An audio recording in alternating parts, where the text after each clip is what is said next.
Wins യൂണിവേഴ്സിലേക്ക് സ്വാഗതം.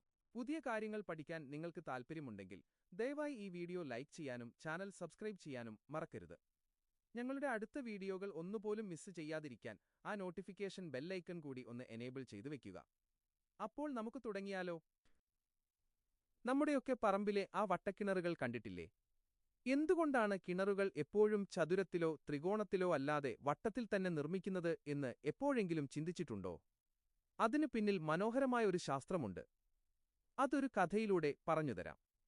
മണ്ണും കിണറും തമ്മിലുള്ള യുദ്ധം. പണ്ട് എന്ന് പറഞ്ഞാൽ നമ്മൾ കിണറുകൾ കുഴിക്കാൻ തുടങ്ങിയ കാലം. ആദ്യമൊക്കെ ആളുകൾ സൗകര്യത്തിനു വേണ്ടി ചതുരത്തിലും പല വടിവിലുമൊക്കെ കിണറുകൾ കുഴിച്ചു നോക്കി. പക്ഷേ കുറച്ചു ദിവസങ്ങൾ കഴിയുമ്പോൾ ഒരു വശത്തെ മണ്ണിടിഞ്ഞ് കിണർ മൂടിപ്പോകും. കല്ലുകെട്ടി സംരക്ഷിക്കാൻ നോക്കിയാലും ചതുരക്കിണറുകളുടെ കോണുകളിൽ മണ്ണ് വന്ന് ശക്തമായി ഇടിക്കും. ഇവിടെയാണ് നമ്മുടെ കഥയിലെ നായകൻ വരുന്നത്, മർദ്ദം. ഭൂമിയുടെ അടിയിലുള്ള മണ്ണും വെള്ളവും എപ്പോഴും എല്ലാ വശങ്ങളിലേക്കും വലിയൊരു ശക്തി പ്രയോഗിക്കുന്നുണ്ട്. ചതുരത്തിലുള്ള കിണറാണെങ്കിൽ ഈ ശക്തി മുഴുവൻ വന്ന് ഇടിക്കുന്നത് അതിന്റെ 4 കോണുകളിലാണ്. കോണുകളിൽ മർദ്ദം കൂടുമ്പോൾ അവിടെ വിള്ളലുകൾ വീഴുകയും കല്ലുകൾക്കിടയിലൂടെ മണ്ണ് ഇടിഞ്ഞ് കിണർ തകരുകയും ചെയ്യും. വട്ടത്തിന്റെ മാജിക്. ഇതിനൊരു പരിഹാരം തേടിയാണ് ശാസ്ത്രം വട്ടത്തിലേക്കെത്തിയത്. കിണർ വട്ടത്തിലാക്കിയപ്പോൾ ഒരു അത്ഭുതം സംഭവിച്ചു. ശാസ്ത്രീയമായ കാരണം, ഒരു വട്ടത്തിന് കോണുകളോ മൂർച്ചയുള്ള മൂലകളോ ഇല്ല.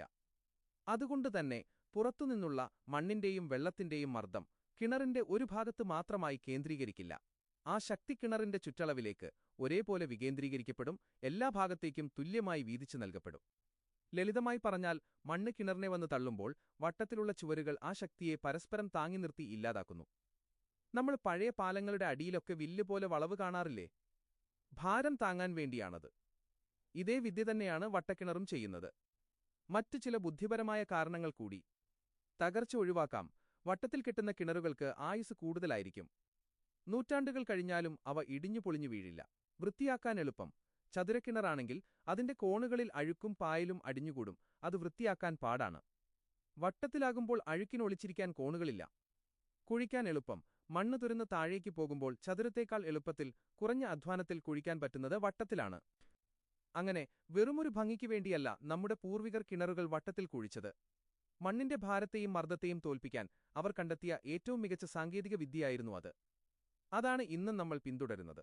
ഈ വീഡിയോ കണ്ടതിന് ഏവർക്കും വലിയ നന്ദി. ഈ വീഡിയോ നിങ്ങൾക്ക് ഉപകാരപ്രദവും പ്രചോദനകരവുമായി എന്ന് ഞാൻ വിശ്വസിക്കുന്നു. വീഡിയോ ഇഷ്ടപ്പെട്ടെങ്കിൽ ദയവായി ലൈക്ക് ചെയ്യാനും ഷെയർ ചെയ്യാനും വിൻസ് യൂണിവേഴ്സ് സബ്സ്ക്രൈബ് ചെയ്യാനും മറക്കരുത്. ഞങ്ങളുടെ വരാനിരിക്കുന്ന എല്ലാ വീഡിയോകളെക്കുറിച്ചും കൃത്യമായി അറിയാൻ ആ നോട്ടിഫിക്കേഷൻ ബെൽ അമർത്തുമല്ലോ. നിങ്ങളുടെ പിന്തുണയാണ് ഞങ്ങളെ വളരാനും കൂടുതൽ മികച്ച വീഡിയോകൾ ചെയ്യാനും സഹായിക്കുന്നത്. അടുത്ത വീഡിയോയിൽ വീണ്ടും കാണാം. അതുവരെ പുതിയ കാര്യങ്ങൾ പഠിച്ചുകൊണ്ടേയിരിക്കുക, പുതിയ അറിവുകൾ തേടിക്കൊണ്ടേയിരിക്കുക, പ്രചോദിതരായിരിക്കുക. ദൈവം അനുഗ്രഹിക്കട്ടെ.